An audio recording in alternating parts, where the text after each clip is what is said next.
कक्षा 11वीं के छात्रों के लिए लेकर आया हूँ त्रैमासिक परीक्षा 2024-25 कक्षा 11वीं विषय अर्थशास्त्र का पेपर, जो कि आपका 18 सितंबर को होना है। इसमें आपके पूर्णांक रहेंगे 80, समय रहेगा आपका 3 घंटे का। 100% यही पेपर आपका आएगा 18 तारीख को। इसको जल्दी देख लें। निर्देश सभी प्रश्न करना अनिवार्य है। 1 से 5 तक इसके रहेंगे आपके 1 अंक के, 6 से 15 तक आपके 2 अंक के प्रश्न रहेंगे और 16 से 19 तक 3 अंक के और 20 से 23 तक 4 अंक के। तो चलते हैं सीधा पेपर की तरफ। क्वेश्चन नंबर 1 में आपको दिया गया है, सही विकल्प चुनकर लिखिए। जब आंकड़ों को आधार पर वर्गीकृत किया जाता है तो इसे कहा जाता है।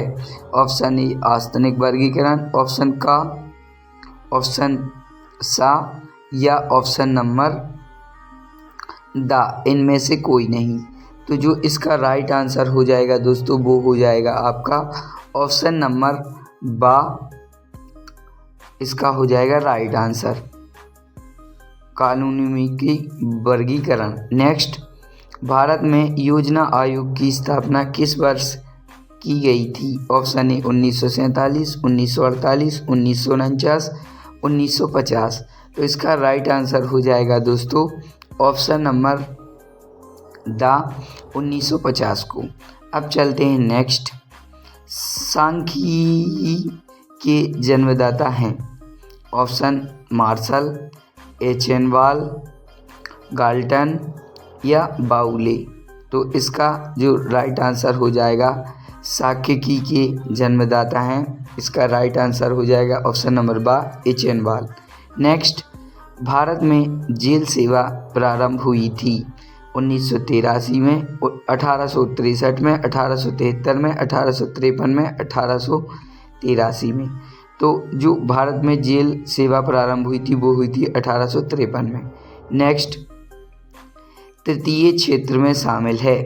सेवाएं, उद्योग, कृषि या आखेट। तो जो तृतीय क्षेत्र में शामिल हैं वो हैं आपकी ऑप्शन नंबर आ, सेवाएं। नेक्स्ट, निम्न में से कौन सी आर्थिक क्रिया है? उपभोग, वितरण। इसका राइट आंसर इनमें सभी, उपयोग भी, वितरण भी, उत्पादन भी। तो अब चलते हैं नेक्स्ट प्रश्न क्रमांक 2 की तरफ। इसमें ये थे आपके विकल्प। अब चलते हैं प्रश्न क्रमांक 2 की तरफ। रिक्त स्थानों की पूर्ति कीजिए। इसमें आपको दिया गया है 6 रिक्त स्थान दिए गए हैं। स्वतंत्रता प्राप्ति के समय कृषि क्षेत्र में उत्पादन का स्तर खाली स्थान था। ये आपके 1 नंबर के प्रश्न हैं। नियोजित आर्थिक व्यवस्था में आर्थिक सत्ता का खाली स्थान हो जाता है। तीसरा है, केंद्रीय प्रवृत्ति का सर्वश्रेष्ठ माप खाली स्थान है। तो इसका राइट आंसर है माह है। नेक्स्ट,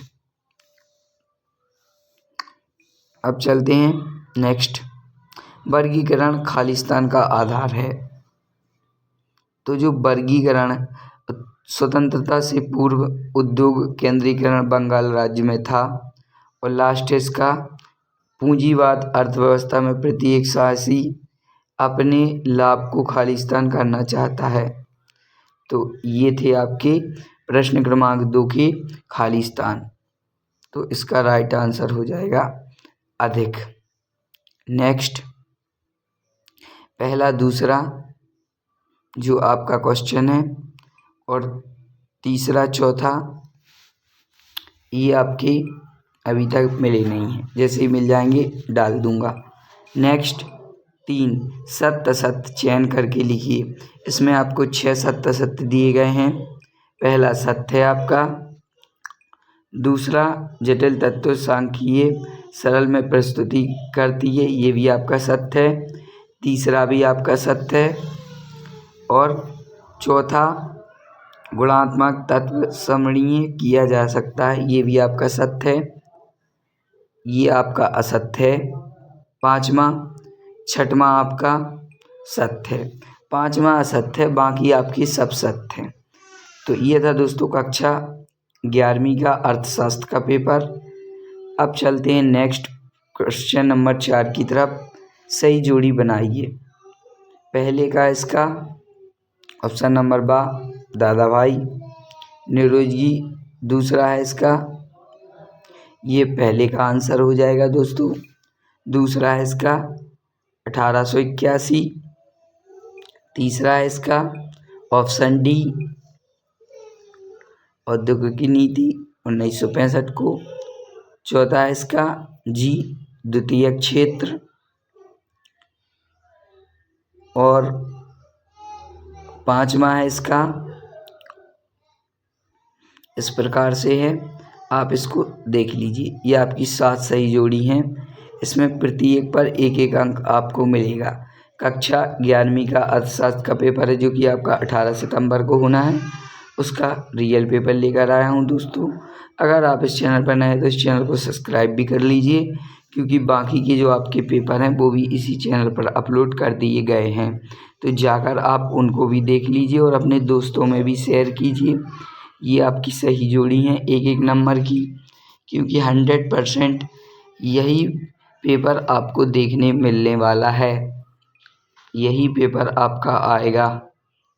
ये आपकी सही जोड़ी हैं दोस्तों, तो इसको अच्छे तरीके से रट लीजिए, यही पेपर आपको देखने को मिलने वाला है कक्षा 11वीं का अर्थशास्त्र का।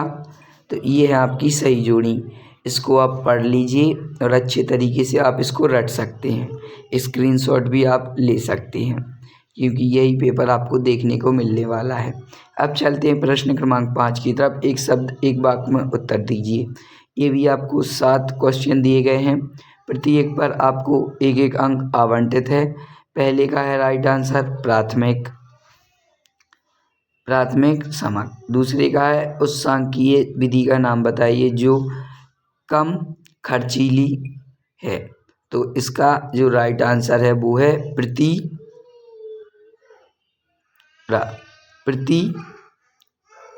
10 विधि। तो ये दूसरे का राइट आंसर। तीसरे का है भारत में जनसंख्या की गणना के लिए कौन सी विधि अपनाई जाती है। तो इसका राइट आंसर है सर्वेक्षण। नेक्स्ट, वर्तमान में आर्थिक क्रियाओं का मुख्य आधार क्या है।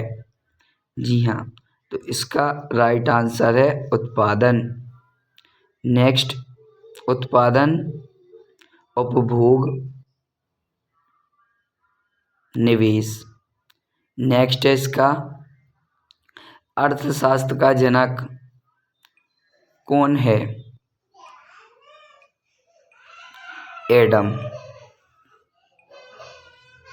Adam Smith.